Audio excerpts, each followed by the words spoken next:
जय श्री कृष्ण दोस्तों।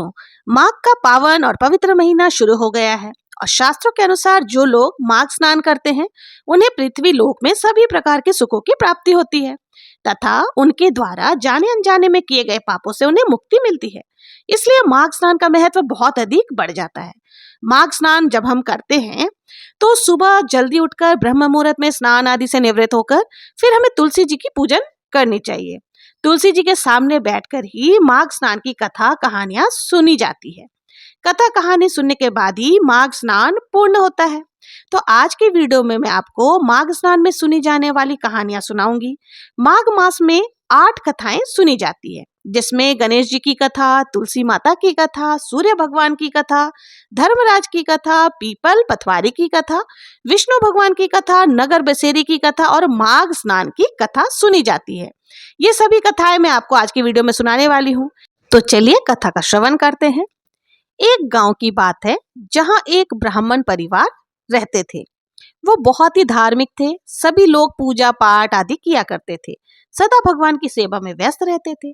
ब्राह्मण की 2 बेटियां थी, जिसमें बड़ी बेटी का नाम संतोषी था और एक दिन संतोषी गांव के कुएं में पानी लेने गई। जब संतोषी कुएं पर पानी लेने गई तो उसने देखा वहां पर बहुत सारी औरतें आपस में कुछ बातें कर रही हैं। तब संतोषी ने उनसे पूछा कि आप लोग यहाँ क्यों इकट्ठे हुए हो और किस विषय में बातें कर रहे हो। तब सभी औरतों में से एक महिला ने बताया कि हम माघ स्नान करने के लिए यहाँ पर एकत्रित हुए हैं। उसके बाद ब्राह्मणी ने हमें कहानी सुनाएंगी, फिर हम तुलसी जी की पूजा करेंगे, सूर्य नारायण भगवान जी की पूजा करेंगे और विष्णु भगवान जी की भी पूजा करेंगे। संतोषी ने पूछा कि ये सब करने से क्या होता है। तब महिला ने बताया कि ये सब करने से अन्न धन की प्राप्ति होती है, निरोगी काया मिलती है और सभी सुखों को भोगने के बाद अंत में मोक्ष की प्राप्ति होती है। वो महिला ने कहा, तो जल्दी से स्नान कर लो और आकर हमारे साथ कथा सुन लो। संतोषी स्नान करके आई और उन सभी औरतों के साथ में कथा सुनने के लिए बैठ गई। पहले ब्राह्मणी ने गणेश जी महाराज की कथा सुनाई। एक बूढ़ी माई थी, वो रोज गणेश जी की पूजा किया करती थी। वो रोज मिट्टी से गणेश जी बनाती, लेकिन गणेश जी की पूजा करने के बाद वो गल जाते। तो एक बार बुढ़िया ने देखा उनके मकान के सामने ही एक सेठ का मकान बन रहा है। वो जाकर कारीगर से बोली कि कारीगर कारीगर मेरे लिए पत्थर के गणेश जी गढ़ दो। कारीगर बोले कि बूढ़ी माई, जब तक हम तुम्हारे लिए पत्थर के गणेश जी गढ़ेंगे तब तक तो हमारी अपनी दीवार बना लेंगे। हमारे पास समय नहीं है, आप किसी और से जाकर बनवा ले। बूढ़ी माई को बहुत ही ज्यादा बुरा लगा। बूढ़ी माई ने कहा, भगवान करे तुम्हारी दीवार टेढ़ी हो जाए। ये कहकर बूढ़ी माई घर में आ गई। अब जब कारीगर दीवार बनाता तो वो टेढ़ी हो जाती, फिर उस दीवार को गिराना पड़ता और दोबारा दीवार बनानी पड़ती। दोबारा भी दीवार बनाया तो वो टेढ़ी हो जाती, फिर गिरानी पड़ती। इस तरह से शाम हो गई। शाम को सेठ जी आए। सेठ जी ने पूछा कि आज कोई काम नहीं हुआ क्या। तब कारीगर ने बताया कि महाराज, काम तो हमने बहुत किया, लेकिन जब भी हम दीवार बनाते हैं दीवार टेढ़ी हो जाती है। और कारीगर ने बूढ़ी माई की सारी बातें सेठ जी को बता दी। सेठ जी बोले कि मुझे बूढ़ी माई के पास लेकर चलो। कारीगर सेठ जी को बूढ़ी माई के पास लेकर के आए। सेठ जी ने बूढ़ी माई से कहा कि हे बूढ़ी माई, हम तुम्हारे पत्थर के नहीं सोने के गणेश जी गढ़वा देंगे, आप हमारी दीवार सीधी करा दो। सुनते ही गणेश जी ने सेठ जी की दीवार सीधी कर दी। सेठ जी ने बूढ़ी माई के लिए सोने के गणेश जी बनवाए और अन्न धन लक्ष्मी भर दिया। हे गणेश जी महाराज, जिस तरह से आपने बूढ़ी माई पर अपनी कृपा दृष्टि दिखाई, उसी तरह से इस कहानी को कहते सुनते हुकारा भरने वाले पर भी अपनी कृपा दृष्टि बनाए रखना। अब आइए सुनते हैं तुलसी माता की कहानी। एक बार एक बुढ़िया थी। तुलसी जी की रोज सेवा पूजा किया करती थी। तुलसी जी को जल सींचती और पूजा करती। तुलसी जी को कहती, हे तुलसी माई, बहू दे, पीले रंग की धोती दे, मीठा मीठा ग्रास दे, बैकुंठ को बास दे, चटके की चाल दे, अच्छी सी मौत दे, चंदन का काट दे, अच्छा सा राज दे, दाल भात का खाना दे, गरसा का दिन दे, कृष्ण जी का कांधा दे। तब तुलसी माता ये बात सुनकर सूखने लगी। भगवान ने कहा कि हे तुलसी माता, तुम क्यों सूख रही हो? तुम्हें किस बात की चिंता है? तुम्हारी तो लोग बाग बहुत अच्छे तरीके से पूजन करते हैं। तब तुलसी माता ने कहा कि मेरे मन की बात मत पूछो। तब भगवान जी से उन्होंने कहा कि अगर मैं ये बात नहीं पूछूंगा तो कौन पूछेगा। तब तुलसी माता ने कहा कि एक बुढ़िया आती है, रोज यहाँ पर आकर मेरी पूजा करती है, परंतु हमेशा यही बात बोलती है, मैं सब कुछ तो दे सकती हूँ, लेकिन मैं कृष्ण जी का कांधा उसे कैसे दूंगी? कृष्ण भगवान बोले कि जब वो मरेगी तब मैं आकर उसे कांधा दे दूंगा, तो बूढ़ी माई को कह देना। बाद में जब बूढ़ी माई की मृत्यु हो गई, सारे गांव वाले इकट्ठे हो गए। बूढ़ी माई को जब ले जाने लगे तो बूढ़ी माई इतनी भारी हो गई कि किसी से उठी ही नहीं। तब सब ने कहा कि वैसे तो इतना पूजा पाठ करती थी, पाप नष्ट होने की माला फेरा करती थी, फिर भी भारी हो गई, पता नहीं कौन से पाप इसने किए हैं। बूढ़े ब्राह्मण के भेष में भगवान श्री कृष्ण आए और सबसे पूछा कि ये भीड़ क्यों लगी है। तब एक आदमी ने कहा कि बुढ़िया तो मर गई, पापिणी थी, इसलिए उठ रही नहीं है, बहुत ज्यादा भारी हो गई है। भगवान श्री कृष्ण ने कहा, मेरे को एक बात इसके कान में कहने दो, तब ये उठ जाएगी। तब भगवान ने पास जाकर उस बुढ़िया के कान में कहा, हे बूढ़ी बाई, मन की निकाल ले, पीतांबर की धोती ले, मीठा मीठा ग्रास ले, बैकुंठ को बास ले, चटके की चाल ले, चंदन की काट ले, झालर की झलका ले, दाल भात की जीमण ले, कृष्ण का कांधा ले। फिर ये बात सुनकर बूढ़ी माई हल्की हो गई। भगवान जी अपने कंधे पर लेकर गए, आखिर में उसे मुक्ति मिल ही गई। तुलसी माता जैसे आपने बूढ़ी माई को मुक्ति करी, वैसे इस कहानी को कहते सुनते होकारा भरने वाले की भी मुक्ति करना और सबको बैकुंठ का बास दिलाना। जय तुलसी मैया की। अब आइए सुनते हैं सूर्य नारायण जी की कहानी। एक बूढ़ा ब्राह्मण था। वो सूर्य देव की बहुत ही पूजा आराधना किया करता था। भगवान सूर्य नारायण को जल सींचता, उनकी पूजा आराधना करता और सारा दिन भगवान सूर्य नारायण के ध्यान में ही मग्न रहता था। काम धाम कुछ नहीं करता था। उसे कमाना आता ही नहीं था। ब्राह्मणी बहुत ज्यादा दुखी रहती थी, परेशान रहती थी और कमाने के लिए कहती। तो ब्राह्मण कहता कि मुझे कमाना आता ही नहीं है। आसपास के लोग भी उसे ताना देते कि काम का न काज का, दुश्मन अनाज का। लेकिन वो सारा दिन माला जपता रहता। सबके तानों से परेशान होकर वो एक दिन अपना लोटा और अपनी माला लेकर घर से निकल गया। घर से निकलने के बाद वो सीधा एक जंगल में गया। जंगल में उसने देखा कि एक तालाब सूखा पड़ा है, थोड़ा सा ही पानी है तालाब में, और तालाब के किनारे एक पीपल का पेड़ है जो सूख गया है। ब्राह्मण जाकर पीपल के पेड़ के पास ही रहने लगा। वो रोजाना सूर्य भगवान जी को अर्घ देता, सींचता और तालाब में जो थोड़ा सा पानी था उसी में एक लोटा पानी लाता और अर्घ देकर सींचता। जैसे ही जल सींचता, उस जल का पानी पीपल की जड़ों में जाता और बाकी पानी बहकर तालाब में चला जाता। देखते ही देखते पीपल हरा भरा होने लगा। तालाब पानी से भर गया। पीपल के पेड़ से आवाज आने लगी। सुबह जब ब्राह्मण देवता सूर्य नारायण भगवान की पूजा कर रहे थे, जल सींच रहे थे, तो उसके बाद पीपल से आवाज आई, हे ब्राह्मण देवता, मांगो, क्या वर मांगना चाहते हो। ब्राह्मण देवता ने सोचा कि पीपल में से किसी भूत या पिशाच का वास तो नहीं हो गया है, और वो ब्राह्मण डरने लगा। डर के मारे सूख कर दुबला हो गया। ब्राह्मणी कभी कभी ब्राह्मण देवता का हालचाल पूछने के लिए वहां पर आ जाया करती थी। जब ब्राह्मणी आई तो ब्राह्मणी ने कहा कि हे ब्राह्मण देवता, आप इतने दुबले पतले कैसे हो गए हैं। तब ब्राह्मण ने पीपल से आवाज जो आती है उसके बारे में सारी बात बताई। ब्रह्मणी ने कहा कि ये तो सूर्य देवता की आवाज है। अब की बार जब सूर्य देवता आपसे पूछे कि आपको क्या चाहिए, तो अन्न धन, बेटे पोते, लक्ष्मी सब मांग लेना। ब्राह्मण ने कहा ठीक है। अगले दिन जब ब्राह्मण ने सूर्य नारायण भगवान जी की पूजा आराधना करी, उसके बाद पीपल से आवाज आई कि मांगो ब्राह्मण देवता, क्या मांगना चाहते हो। तब ब्राह्मण ने कहा, हे भगवान, अगर आप मुझे प्रसन्न है, मुझ पर प्रसन्न है और अन्न धन, लक्ष्मी, घर में पोते, ये सब कुछ दे। ये सुनकर सूर्य भगवान बोले कि हे ब्राह्मण देवता, मैं तो आपको बहुत सीधा मानता था, आपने तो सारी ही चीजें मांग ली। भगवान सूर्य नारायण ने कहा कि जो तुमने मांगा है वो सभी तुम्हें मैं देता हूँ। इसके बाद ब्राह्मण देवता दोबारा से अपनी पूजा में लीन हो गए। रोजाना वो उसी तरह से पूजा करते। एक दिन ब्राह्मण देवता ने सोचा कि चलो नगर की तरफ देखता हूँ, घर की तरफ देख आता हूँ कि घर परिवार में सब लोग कैसे हैं। जब वो घर के पास गए तो उन्होंने देखा कि वहां पर तो महल बन गया है। महल के छज्जे पर ब्राह्मणी बैठी हुई है। ब्राह्मणी ने जब देखा कि नीचे गली में ब्राह्मण देवता आए हुए हैं, तो बच्चों से कहकर उन्होंने अंदर बुलवाया। अंदर बुलवाने के बाद ब्राह्मणी ने बताया कि हे ब्राह्मण देवता, ये सूर्य नारायण भगवान की कृपा है, आपकी पूजा का ही फल है जो सूर्य नारायण भगवान ने हमें इतना कुछ दिया। ये जानकर ब्राह्मण बहुत खुश हुआ और ब्राह्मणी को घर पर ही रहने के लिए कहा। लेकिन वो घर पर नहीं रहे, वापस जंगल में उसी पीपल के पेड़ के नीचे जाकर बैठ गए। सूर्य भगवान की साधना में लीन हो गए। सूर्य भगवान जैसे आपने ब्राह्मण पर अपनी कृपा दृष्टि बनाई, उसी तरह से इस कहानी को कहते सुनते होकारा भरने वाले पर भी अपनी कृपा दृष्टि बनाए रखना। बोलो सूर्य नारायण भगवान जी की जय। अब आइए सुनते हैं धर्मराज जी की कहानी। कथा के अनुसार किसी गांव में एक वृद्ध महिला रहती थी। वो बहुत ही नियम धर्म से, श्रद्धा भाव से व्रत रखा करती थी। एक दिन भगवान के घर से यमदूत उसे लेने के लिए आए। उसका अंतकाल आ गया था। तब वो उनके साथ चल पड़ी। चलते चलते एक गहरी नदी आई तो यमदूत कहने लगे कि माई, तुमने गोदान किया हुआ है या नहीं। तो बुढ़िया ने उन यमदूतों को बताया कि मैंने श्रद्धा से गौ माता का ध्यान किया। ध्यान करते ही गौ माता तुरंत उनके सामने आ गई। तब बुढ़िया उन गौ माता की पूंछ पकड़कर नदी पार कर गई।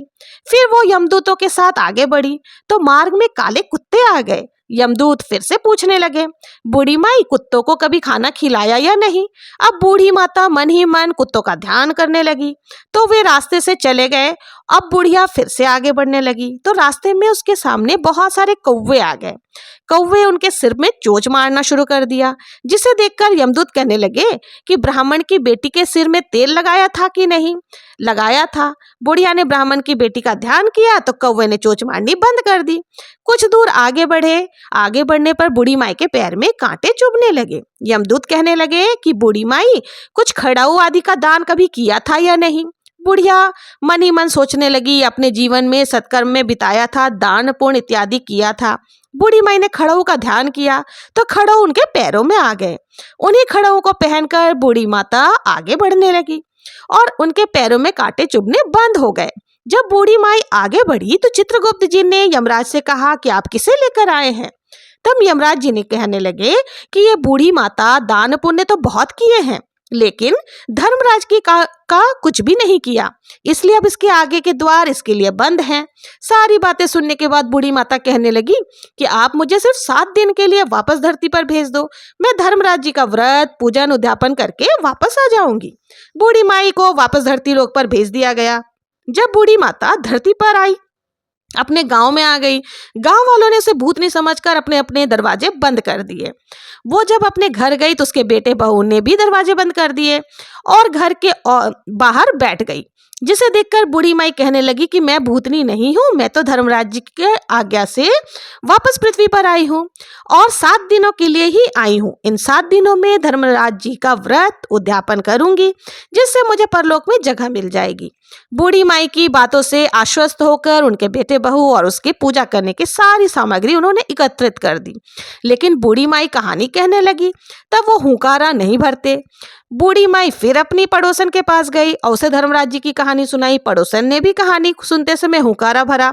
7 दिन की पूजा व्रत और उद्यापन के बाद धर्मराज जी बूढ़ी माई को लेने के लिए वापस विमान भेजते हैं। स्वर्ग का विमान देखकर उसके बेटे बहू के साथ सारे गांव वाले भी स्वर्ग जाने को तैयार हो गए, जिसे देखकर बूढ़ी माई कहने लगी, तुम सब कहाँ जा रहे हो? मेरी कहानी तो केवल मेरी पड़ोसन ने सुनी है। मैंने जब तुम लोगों से कहा तो तुम लोगों ने किसी ने भी मेरी कहानी सुनते समय हुकारा नहीं भरा, और मेरी पड़ोसन को जब मैंने कहा तो उसने मेरी पूरी कहानी सुनी और हुकारा भी भरी, इसलिए वो ही मेरे साथ जाएगी। सारे गांव वाले बूढ़ी माई से धर्मराज जी की कहानी सुनाने का आग्रह करने लगे। तब बूढ़ी माता ने उन्हें कहानी सुना दी। कहानी सुनाने के बाद सारे गांव वासी उसी विमान में बैठकर बूढ़ी माता के साथ स्वर्गलोक को चले गए। तब धर्मराज जी कहने लगे, मैंने विमान तो केवल बूढ़ी माता के लिए भेजा था।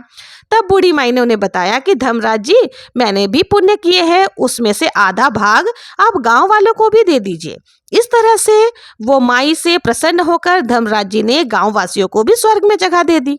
धर्मराज महाराज जी, जैसे आपने बूढ़ी माता के साथ साथ सभी गांव वालों को स्वर्ग में जगह दी, उसी तरह से जो भी कहानी सुने, हुंकारा भरे, उन सब को भी स्वर्ग में जगह देना। बोलो धर्मराज महाराज की जय, यमराज महाराज की जय। अब सुनते हैं पोपाबाई की कहानी। किसी गांव में एक भाई और बहन रहा करते थे। भाई तो विवाह हो चुका था, लेकिन उसकी बहन का विवाह नहीं हुआ था।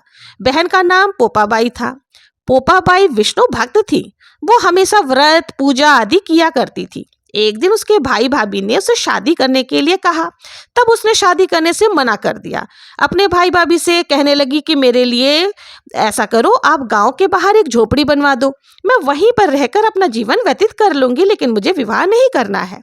फिर वो गांव वालों से कहने लगी कि हे गांव वालों, आप लोग अपने गाय बछड़े जो भी कुछ है वो मेरे पास छोड़ दिया करो, मैं उनको चारा खिलाऊंगी, उनकी सेवा करूंगी, उसके बदले जो भी होगा खाने पीने का चीजें तुम मुझे दे दिया करना। इस प्रकार से उसके भाई भाभी ने बहुत समझाया, परंतु वो नहीं मानी, तो उसके लिए एक घर से बाहर दूर में झोपड़ा बना दिया। वहीं पर वो रहने लगी और सभी गाय और बछड़े आदि की सेवा करने लगी। जब कोई भी जाता तो उसके बदले में उसे कुछ खाने पीने का भोजन आदि दे दिया करता। इस तरह से उसके दिन व्यतीत होने लगे। एक बार एक राजा शिकार खेलने जंगल को जा रहा था। उसी समय उसकी नजर गांव के बाहर बने झोपड़े पर पड़ी, जिसमें पोपाबाई रहती थी। राजा झोपड़े के पास जाकर आवाज लगाने लगा, यहाँ कौन रहता है? जब कोई भी उत्तर न मिला तो झोपड़े के दरवाजे को खटखटाने लगा। खटखटाने की आवाज सुनकर पोपाबाई ने अंदर से ही पूछा, कौन है बाहर? बार बार दरवाजा क्यों खटखटा रहे हो? कोई काम है क्या? तब राजा ने बाहर से उत्तर दिया, मैं इस देश का राजा हूँ, मैं तुम्हारे साथ। राजा उसकी आवाज पर ही मोहित हो गया था। राजा मन ही मन सोचने लगा कि जो स्त्री की आवाज इतनी मधुर है वो कितनी सुंदर होगी। इस तरह का वचन उसके मन में आने लग गया और उसने उस लड़की से साथ विवाह करने का निश्चय किया। राजा ने कहा कि मैं इस देश का राजा हूँ, मैं तुम्हारी आवाज पर मोहित हो गया और मैं तुम्हारे साथ विवाह करना चाहता हूँ। पोपाबाई ने राजा से कहा कि तुम अपने महल में लौट जाओ, क्योंकि मैं पराये पुरुष का मुंह नहीं देखती, विवाह तो बहुत दूर की बात है। राजा ने उसकी एक बात नहीं सुनी और उसे बलपूर्वक अपने घोड़े पर बिठा लिया और अपने महल की ओर ले चला। जब महल में पहुंचा तभी पोपाबाई नाराज होकर राजा को श्राप दे दिया कि जा, तेरा राजपाट सब नष्ट हो जाएगा। राजा जब पोपाबाई को लेकर महल में पहुंचा तो अपने रानियों को सारी बातें बताई। सारी रानियों ने राजा को अनुरोध किया कि आप पोपाबाई का धर्म नष्ट मत करो, पोपाबाई को सही सलामत उनके झोपड़े में छोड़ आओ। फिर रानियों के कहे अनुसार राजा पोपाबाई को उसकी झोपड़ी पर छोड़ने के लिए चल पड़ा। रास्ते में पाप की नदी आई, जिसमें राजा तो डूब गया और पोपाबाई ने भी कूदकर अपने प्राण त्याग दिए। मृत्यु के बाद धर्मराज जी के दरबार में जब पोपाबाई पहुंची तो वहां धर्मराज जी ने उसको बहुत ही ज्यादा, वो पूजा पाठ आदि करती थी, जिस कारण से प्रसन्न होकर उनको स्वर्ग का राज दे दिया। तभी किसी गांव में एक सेठ और सेठानी की मृत्यु हो गई। जब वो दोनों भी मृत्यु लोक से स्वर्ग लोक में आए तो स्वर्ग का दरवाजा बंद पड़ा था। उन दोनों ने धर्मराज जी से स्वर्ग का द्वार खोलने के लिए विनती की। तब धर्मराज जी ने कहा कि देखो, द्वार पर तो पोपाबाई का राज है। सेठ सेठानी कहने लगे, हम तो पोपाबाई को नहीं जानते हैं। तब धर्मराज जी ने कहा कि मैं तुम दोनों को 7 दिनों के लिए मृत्यु लोक से वापस धरती लोक पर भेजता हूँ। वहां जाकर 8 खोपड़े में राई भरकर 5 कपड़ा ऊपर रखकर कहानी सुनना और फिर पोपाबाई का कहानी का उद्यापन करना। इस प्रकार कहना, राज है पोपाबाई का, लेखा लेगी राई राई का। बोलो पोपाबाई की जय। अब सुनते हैं पीपल और पथवारी माता की कहानी। एक बार पाल माता, पथवारी माता और विनायक जी खुद को बड़ा बताने की बात लेकर के उन तीनों में बहस हो गई। तीनों ही अपने आप को एक दूसरे से बड़ा साबित करने में लगे हुए थे। उनका विवाद इतना बढ़ गया, तभी वहां से एक ब्राह्मण का लड़का गुजरा। तीनों ने उसे रोक लिया और कहने लगे कि लड़के, बताओ हम तीनों में से बड़ा कौन है? लड़का कहने लगा, अभी तो मैं किसी जरूरी काम से जा रहा हूँ, कल आकर आपको बताऊंगा। लड़के ने घर आकर सारी बात अपनी माँ को बताई। माँ ने अपने बेटे को सीख दी कि बेटा, तुम किसी को भी छोटा मत बताना। अगले दिन लड़का पाल, पथवारी और विनायक जी के पास पहुंचा और कहने लगा, पाल माता, आप तो हर व्यक्ति से बड़ी हो, सभी व्यक्ति आते हैं, स्थान ध्यान करते हैं और चले जाते हैं, आपको पैर की ठोकर देकर जाते हैं, फिर भी आप किसी पर नाराज नहीं होती।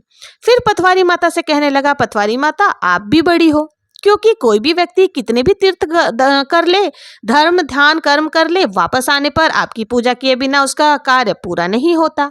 फिर लड़के ने गणेश जी यानी कि विनायक जी महाराज से कहा कि हे प्रभु, आप भी बड़े हैं, क्योंकि आप सभी देवी देवताओं से पहले पूजनीय हैं, आप प्रथम पूज्य हैं, आपका ध्यान किए बिना कोई भी काम सिद्ध नहीं होता। लड़के की बात सुनकर तीनों प्रसन्न हो गए और कहने लगे, लड़के, तूने तो अपनी चतुराई से हम तीनों को ही बड़ा बना दिया, हमारा आशीर्वाद सदैव तुम्हारे साथ रहेगा।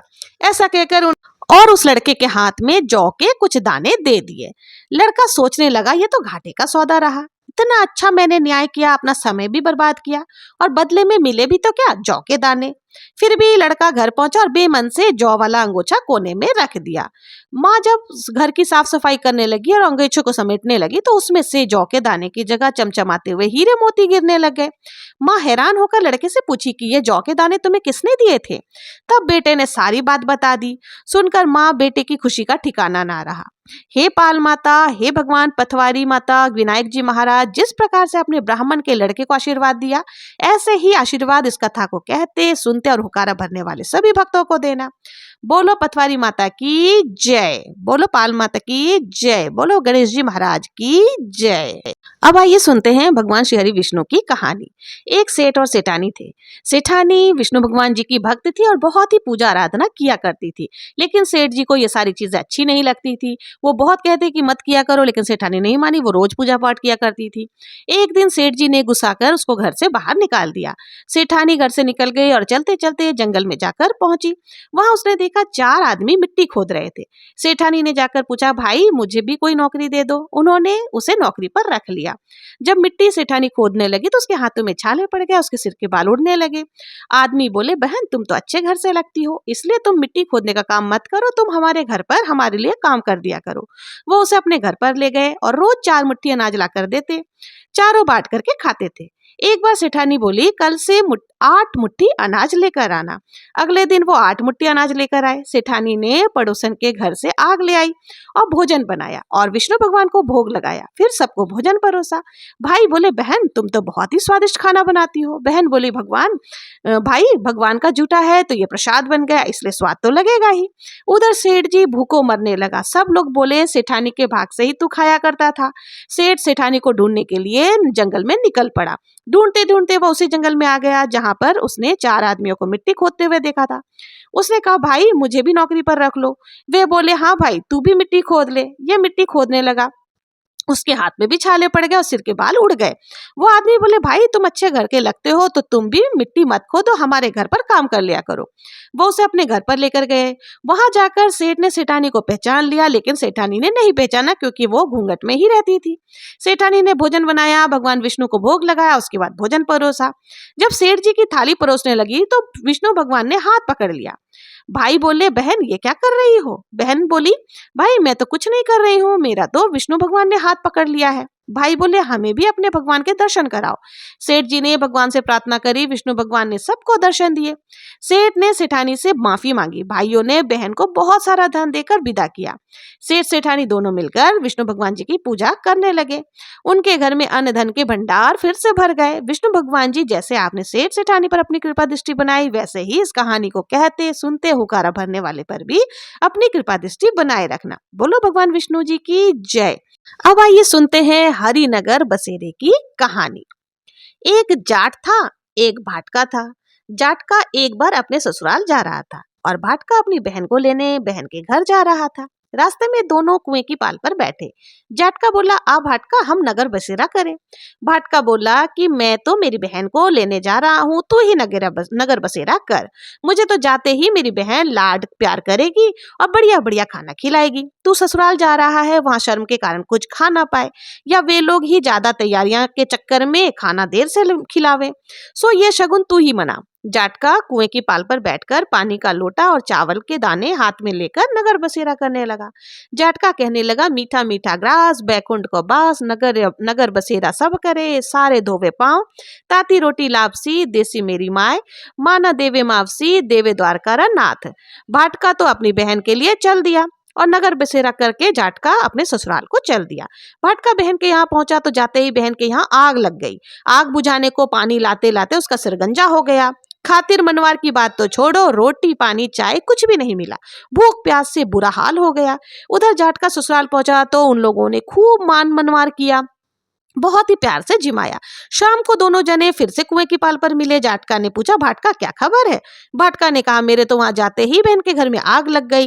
पानी ला ला कर आग बुझाते बुझाते मेरा तो सिर गंजा हो गया और कुछ खाने पीने को भी नहीं मिला, चाय तक नसीब ना हुई। जाटके ने कहा कि मैंने तो तुझे पहले ही कहा था कि नगर बसेरा कर ले। अगर नगर बसेरा कर लेता तो जाते ही मीठे मीठे ग्रास खाने को मिलते। भाटका ने कहा, अगर तेरे नगर बसेरे में इतना ही गुण है तो अभी नगर बसेरा कर लेते हैं। दोनों जनों ने हाथ में पानी का लोटा लिया और चावल के दाने लेकर नगर बसेरा किया और भाटका फिर अपनी बहन के घर गया। बहन के पड़ोसन ने कहा, तेरा भाई भूखा प्यासा है, तेरे यहाँ आग लग गई है और सब जल गया है, तो मेरे पास से उधार ले ले। बहन पड़ोसन से सामान लाई और भाई को जिमाया और विदा किया। बहन ने कहा, भाई यहाँ आग लगने के कारण मैं तुम्हारे साथ नहीं चलूंगी, फिर कभी आऊंगी, अभी तो तुम जाओ। उधर जाटका अपनी पत्नी को विदा करवा कर लाया और कुएं की पाल पर फिर दोनों जने मिले। जाटका ने भाटका से कहा, आ भाटका नगर बसेरा करे। भाटका ने कहा, तू ही कर, तेरे तो मासी है, घर में माँ तो है नहीं, पता नहीं रोटी बनाकर रखी होगी कि नहीं। मेरे तो माँ है जो मेरे लिए चूरमा दाल बाटी बनाकर मेरी राह देख रही होगी। मेरे पहुंचते ही थाली परोस देगी, कहेगी, आ बेटा जीम ले और मैं गरम गरम खा लूंगा। जाटका ने नगर बसेरा कर लिया। घर पहुंचते ही मासी ने जाटका और उसकी बहू का बहुत प्यार किया और लापसी, चावल, पूरी, सब्जी गर्मा गर्म परोस दी। उधर भाटका जब घर पहुंचा तो उसकी भैंस खो गई थी। सो जाते जाते उसकी माँ ने उसे ढूंढने भेज दिया। चूरमा दाल बाटी तो दूर, रोटी भी नहीं मिली। सारे दिन मारा मारा इधर उधर फिरता रहा, पर भैंसें नहीं मिली। तभी राह में जाटका मिला। उसने पूछा, क्या बात है भाई भाटका, उदास और परेशान क्यों दिखते हो? भाटका ने कहा, भाई जाटका, घर पहुंचते ही पता चला मेरी भैंस खो गई है, उन्हीं पे को वापस लाने के लिए निकला हूँ। भैंसें तो मिली नहीं और ना मैंने रोटी खाई है ना पानी पिया है। जाटका ने कहा, मैंने तुझे पहले ही कहा था कि नगर बसेरा कर ले, पर तेरी समझ में नहीं आई। भाटका ने कहा, चल अभी चलकर नगर बसेरा कर लेते हैं। यदि अभी मेरे भैंस मिल गई तो मैं हमेशा पीहर, ससुराल, बहन या कहीं भी आते जाते समय कार्तिक के मास में या फिर माघ के मास में नगर बसेरा किया करूंगा। दोनों ने चावल के दाने हाथ में लेकर जल के लोटे से नगर बसेरा कर लिया। लौटते समय राह में उनकी भैंसें मिल गई और वो अपने घर पहुंच गया। माँ ने अपने बेटे को बहुत ही अच्छे से गर्मा गर्म भोजन खिलाया और फिर ये पूरे नगर में ढिंडोरा पिटवा दिया गया कि जो भी कहीं भी आए जाए, आते जाते समय नगर बसेरा जरूर करे। अब हम सुनेंगे माघ स्नान की कहानी। बहुत समय पहले की बात है कि नर्मदा नदी के तट पर सुवत नाम के एक ब्राह्मण रहते थे। वो सभी वेद पुराणों के बहुत ही बड़े ज्ञाता थे। उन्हें कई देशों की भाषाओं का ज्ञान था और फिर भी उन्होंने कभी अपने ज्ञान का उपयोग धर्म कार्यों के लिए नहीं किया। तो तू धन कमाने में ही गंवा दिया। जब वो बूढ़े हो गए तब उन्हें याद आया कि मैंने तो धन तो बहुत कमाया लेकिन परलोक सुधारने के लिए कुछ भी नहीं किया। ये सोचकर वो पश्चाताप करने लगे और उसी रात को उनके घर में चोरी हो गई। चोरों ने सारा धन चुरा लिया लेकिन सुवर्त को इसका कोई भी दुख नहीं हुआ क्योंकि वो तो परमात्मा को प्राप्त करने के लिए उपाय सोच रहे थे। उपाय सोचते सोचते सुवत को याद आया स्नान का महत्व, माघ स्नान के महत्व के बारे में याद करके सुवत ने माघ स्नान करने का संकल्प ले लिया और अपने संकल्प को पूरा करने के लिए वो निकल गया। 9 दिन तक प्रातःकाल नर्मदा के जल से स्नान किया और 10वें दिन स्नान के बाद सुवत ने अपना शरीर त्याग दिया। जब जीवन भर कोई अच्छा कार्य नहीं किया लेकिन माघ स्नान करने के पश्चात उनका मन निर्मल हो चुका था। जब उन्होंने अपने प्राण त्यागे तो उन्हें लेने के लिए दिव्य विमान आया और वो स्वर्ग लोक को चले गए। इस प्रकार हमारी माघ स्नान की कथा पूर्ण होती है। अगर आप माघ स्नान कर रहे हैं और आप माघ स्नान की ये कहानियां जरूर से सुने ताकि आपको माघ स्नान का पूर्ण फल प्राप्त हो सके। तो दोस्तों, माघ स्नान की सभी कहानी और ये वीडियो अगर आपको पसंद आई हो तो आपको थोड़ी भी यूजफुल लगी हो तो प्लीज मेरे चैनल को लाइक, शेयर एंड सब्सक्राइब जरूर से करिएगा। मिलते हैं नेक्स्ट वीडियो में किसी और कथाओं के साथ। तब तक के लिए जय श्री कृष्ण।